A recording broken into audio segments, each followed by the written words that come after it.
하나님께 박수의 영광 올려드립니다. 오늘 우리의 삶이 하나님 앞에 찬양이 되기를 간절히 바랍니다. 오늘 옆에 있는 분들하고 다시 한번 인사할 때 우리 하나님의 말씀을 믿음으로 받읍시다 이렇게 인사하겠습니다. 하나님의 말씀을 믿음으로 받읍시다. 하나님의 말씀을 믿음으로 받읍시다.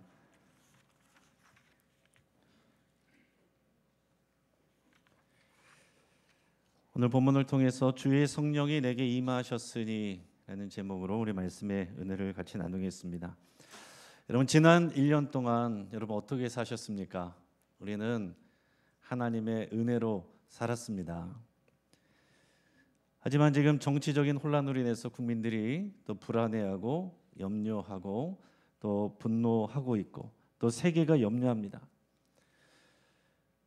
또 제주항공 참사로 인해서 온 나라가 슬픔에 빠져 있습니다. 그래서 오늘 참 은혜로 감사하는 마음 또 기쁜 마음 있으면서 동시에 또 이 안에 슬픈 마음이 또 함께 있습니다. 정말 뉴스를 통해서 볼 때 너무나도 마음 아프고 가슴 아픈 그런 이제 사연들이 많은데 그 중에서 또 마음에 남는 것은 그 일가족이 사고를 당했는데 6살 된 아이가 속해 있는 그 그룹에 있는 그 사람들이었는데 이 6살 된 아이는 시골 마을에서 그 지역의 그 마을에서는 유일한 어린이가 그 아이였다고 합니다. 6살 된 아이. 그리고 지난 성탄절에서는 또 교회에서 찬양도 해서 사람들에게 박수도 받고 귀여움도 받는 그 마을에서 친구라고는 강아지 한 마리밖에 없는 그런 아이였는데도 지금 그런 참사 가운데 생명을 잃었고 지금도 신원을 확인하지 못하고 있다고 합니다. 또 한편으로는 심지어 서산 가파도 해상에서 어선이 침몰해서 실종된 사람들을 수색 중이라고 합니다. 오늘 우리가 이 자리에 있는 건 당연한 것이 아닙니다.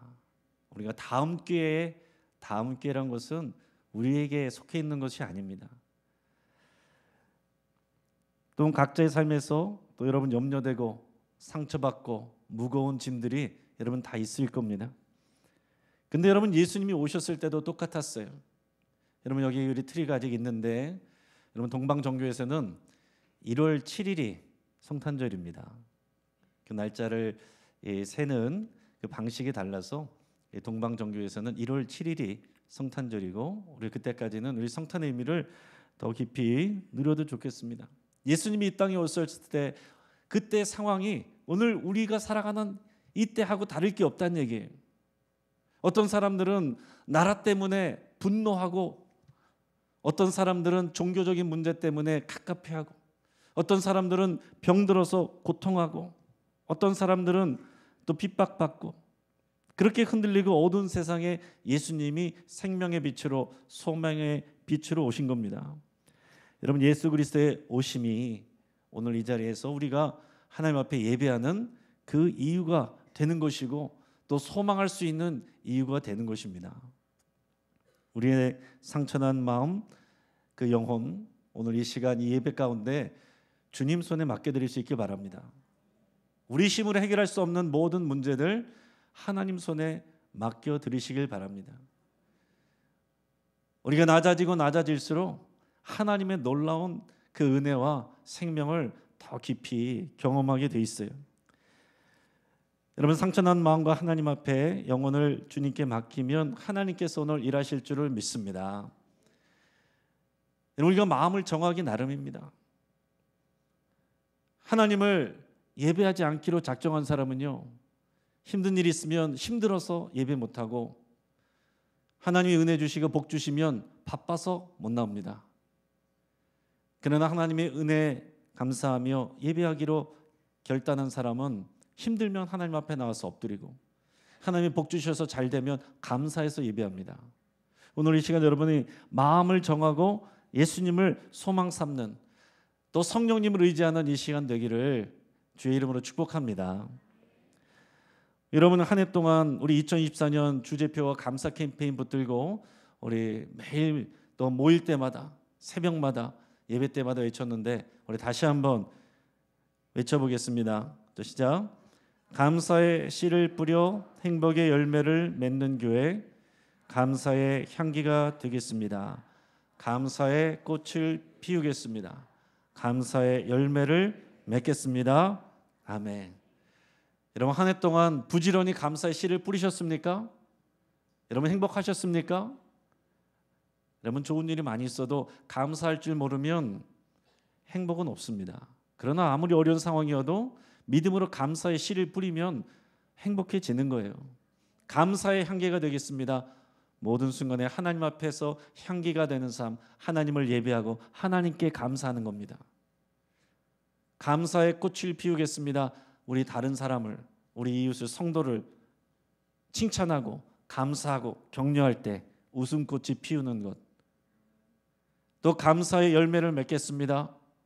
우리를 구원하신 것은 선한 일을 하게 하려 함이라고 그랬습니다. 선한 일을 통해서 우리 지역사회와 세상의 이웃들을 섬길 때 그것이 하나님 앞에 아름다운 열매가 된다라고 그랬어요. 여러분, 우리가 1년이 지나면서 이제 감사운동이 끝나는 것 같지만 끝나는 게 아닙니다, 여러분. 이것은 한 해 동안 하는 프로그램이 아니에요. 우리가 하나님 앞에 있는 동안, 그리스도 앞에, 심판대 앞에 서는 그날까지 우리가 건강한 신앙, 성숙한 신앙으로 우리가 바라보면서 가는 그 믿음의 자리가 바로 이 감사의 자리고, 이 믿음의 태도가 감사하는 태도입니다. 상황을 우리에게 맞추는 게 아니고 여러분, 이 말씀과 하나님의 명령 앞에 우리를 맞추는 거예요. 여러분, 그게 신앙생활입니다. 여러분, 부지런히 하나님께 감사드리고 또 우리 옆에 있는 사람들에게 또 감사를 표현하고 또 세상 사람들을 잘 섬기고 봉사하는 것, 그것이 우리의 성숙한 신앙생활이에요. 그런데 참 쉽지가 않습니다. 생각처럼 되지가 않습니다. 우리가 아무리 부르짖고 외쳐도 돌아서면 화를 내는 사람들, 돌아서면 불평하는 사람들, 돌아서면 상처받는 사람들, 돌아서면 욕하는 사람들, 쉬운 게 아닙니다. 그러나 괜찮습니다. 그것이 당연한 거예요. 우리는 할 수 없습니다. 그래서 오늘 우리가 읽은 본문이 우리에게 절대적으로 필요한 거예요. 오늘 본문 중에서 18절 19절을 같이 한번 읽어보겠습니다. 시작. 주의 성령이 내게 임하셨으니 이는 가난한 자에게 복음을 전하게 하시려고 내게 기름을 부으시고 나를 보내사 포로된 자에게 자유를, 눈먼 자에게 다시 보게 함을 전파하며 눌린 자를 자유롭게 하고 주의 은혜의 해를 전파하게 하려 하심이라 하였더라. 아멘. 예수님이 나사렛 회당에서 외치신 이사야서 말씀입니다. 이사야서 말씀에 분명히 메시아에 대해서 기록했을 때 그 메시아의 시작이 바로 뭐냐면은 주의 성령이 임하는 것입니다. 주의 성령이 임하는 것을 시작으로 예수님이 사역을 시작하는 겁니다. 예수님의 공생의 사역 시작은 성령님에게 이끌려서 광야로 가서 시험 받으시고 또 세례 받으시고 성령의 충만함을 받으셔서, 예수님은 예수님의 기술과 능력과 지식으로 하는 게 아닙니다. 성령의 이끌림을 받아 성령의 능력으로 모든 것을 하는 것입니다. 그래서 여러분, 오늘 본문이 우리에게 절대적으로 필요한 거예요. 여러분, 우리가 신앙생활하는 거 우리의 수준과 능력으로 되는 게 아닙니다. 착각하시면 안 됩니다. 착각하면 시험 듭니다. 나 자신한테 실망하고 다른 사람들한테 시험 듭니다. 여러분, 우리의 수준으로 될 수 있을 것 같으면 예수님이 오시지도 않았습니다. 우리의 수준으로 노력해가지고 좋은 세상 만들 수 있으면, 파라다이스 만들 수 있으면 예수님이 왜 옵니까? 그냥 우리에게 추가적으로 복을 주시러 오시는 분이 아닙니다. 절망의 세상 속으로 오시는 거예요. 그래서 예수님을 만나는 사람은 절망하는 사람, 땅바닥을 치는 사람, 자신의 한계를 보는 사람이 예수님을 만나는 겁니다.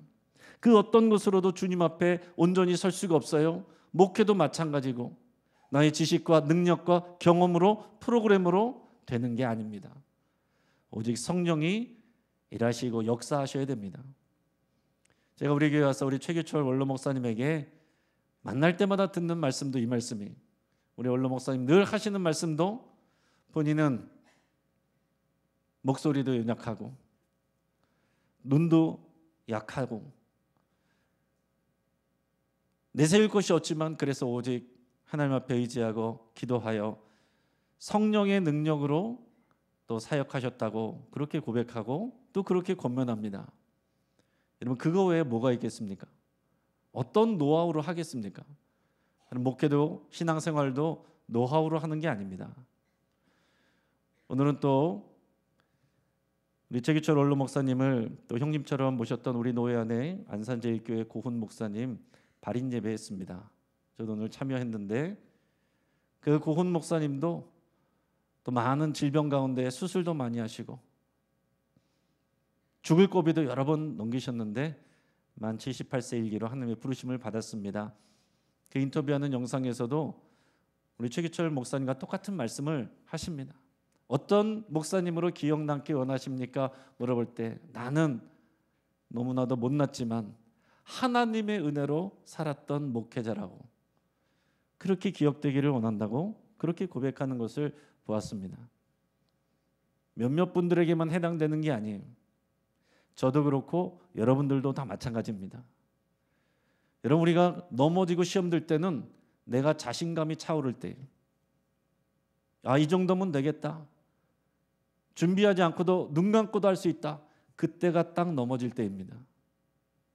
우리가 넘어졌을 때 주님을 만나는 거예요. 우리 안에 상처가 나고 구멍이 났을 때 하나님의 치유가 임하시는 것을 경험하게 되는 것입니다. 예수님이 그것을 선포하셨어요. 그리고 예수님의 제자들도 성령이 임하시기까지 여기를 떠나지 말라 그랬습니다. 성령의 충만함을 받고서야 그 겁 많던 제자들이 능력 있는 사도가 됐습니다. 오늘 2025년을 우리가 열면서 우리가 교회의 주제 표어는 성령의 능력으로 부흥하는 교회입니다. 우리 총회의 주제인데 우리 교회의 상황하고도 맞는다 생각해서 우리 같이 하기로 했습니다. 한번 우리 주제 표어를 같이 외쳐보겠습니다. 시작. 성령의 능력으로 부흥하는 교회. 우리 성령 캠핑 같이 외쳐보겠습니다. 성령과 진리로 예배하겠습니다. 성령의 열매로 사랑하고 섬기겠습니다. 성령의 능력으로 복음을 전하겠습니다. 아멘. 여러분, 성령 충만한 분은요, 내가 성령을 부리는 게 아닙니다. 성령님께 이끌려가는 게 성령의 충만함을 받는 거예요. 내가 슈퍼맨이 되는 게 아닙니다. 나는 무기력한 자가 돼서 성령님의 이끌림을 받는 게 성령 충만함을 받는 거예요.